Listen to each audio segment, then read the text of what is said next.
My previous video was a challenge to break and run 45 balls. As part of that video, I showed an example runout with instructional commentary. The video is linked in the video description along with videos from others who have also done the challenge. It's not easy, but it's good practice for smart pattern play, shot making, combos, kisses, caroms, and breakout shots. In this video, I show my best attempt to date to run 55 balls. If you give it a try, you will find that 55 is a lot tougher than 45. Mostly due to the added congestion and problems to solve. I am using 3 sets of 15 balls plus 10 spare cue balls to reach 55. As mentioned in my previous video, it helps to have a tight rack and a square hit on the break.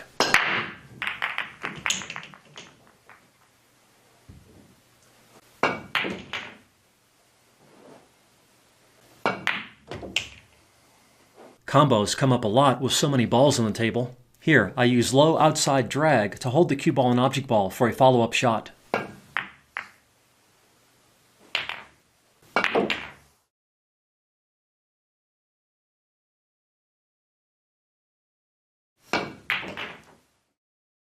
Here, I wanted to free up the 8 and 13, but the shot was too thin for that.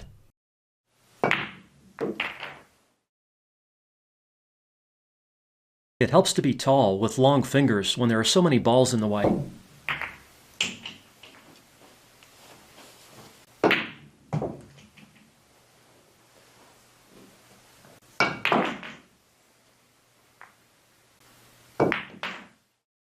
I left this combo nice and straight, but it wasn't a good play because I didn't hit it as straight as I wanted to and tied up the 5, although it goes with the combo. Here, I leave a good angle on the 1 to break out some balls. In general, it is best to not do big breakout shots unless there are open spaces like these to send the balls. It is also important to have insurance balls to rely on after the breakout. That didn't work out as well as I had hoped, but it did free up a few balls. I decided to pocket the wired 4-ball combo on the 5 while also trying to rearrange the furniture some. That was a little risky with no obvious insurance ball, but I was a little unlucky nothing ended up in the corner pocket area. Fortunately, I have a shot in the side, but unfortunately, I carelessly dropped my elbow a little during the stroke and miscue over the ball. That's an embarrassing mistake. I decided to take a mulligan and continue since I didn't move any other balls.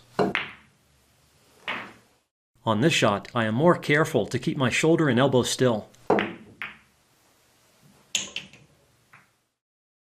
Again, combos come up often, but when they're wired like this, they're a piece of cake. I decided to carom off the 2 and 8 to try to free up more balls. Here's my first big judgment error. The 14-11 combo was pointing well to the right of the pocket, but I thought I could cut it in. And since I had to hit the left side of the 14, I thought I could break out the stack nicely with the insurance wired combos for the next shot. Unfortunately, I cut it too much and pocket the 12 instead.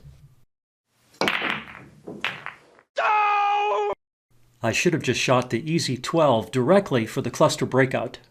Here, I'll just assume APA rules where slop counts. Well, I got lucky on that. That's mulligan number 2.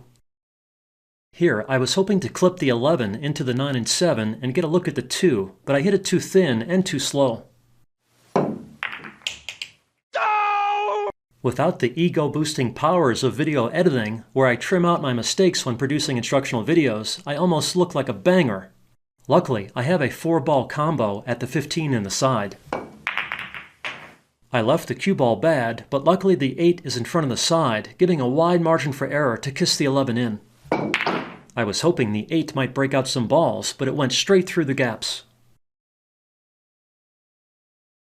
It's always good to clear balls in the middle of things when shots are available. Here, a combo at the hanger in the side with draw lets me open up balls in 2 clusters.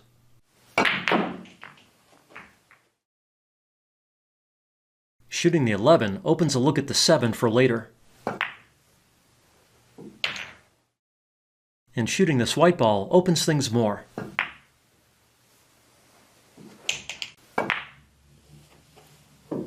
Here, I decided to pocket the 2 to break out the cluster, sending the cue ball toward the other cluster to really open things. Luckily, there were many balls in the open, otherwise I might not have had a shot after. Now things look good, and I thought I was out at this point. Notice how little I moved the cue ball over the next 10 or so shots. This makes it a lot easier to stay in control of things.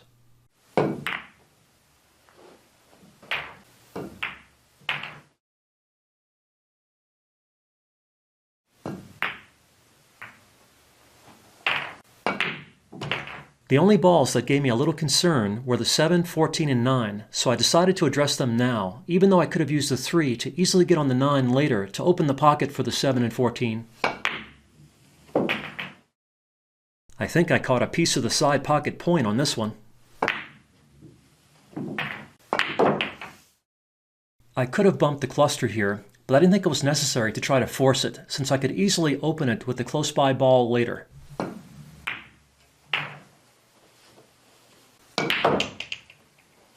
Here, I could have pocketed the 12 to open a path to the corner for the 7. Instead, I leave a good angle for the easy breakout.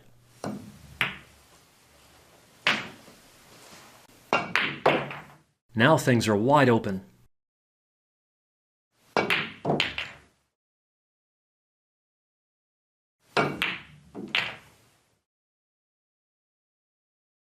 Here's my one really bad shot of the run. I decided to use outside draw to get shape on the 4 in the same pocket next, but I hammer it. That leaves me with a tough shot at the 3 or 4. I decided to go for the 3, but I didn't adjust my aim for cut-induced throw and missed the ball.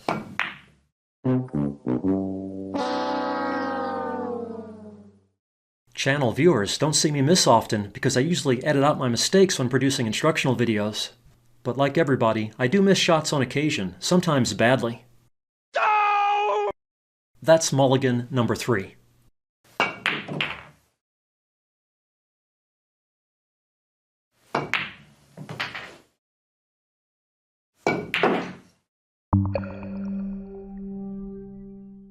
I hope you decide to give the 45 ball challenge a try. And if you succeed at that and you're a masochist, also try 55. You have my permission to take mulligans like I did. Just try to use fewer mulligans than me. If you do accept the challenge, please record your runouts and post video links so I can add you to the video descriptions. Have fun, and good luck with your game from Dr. Dave.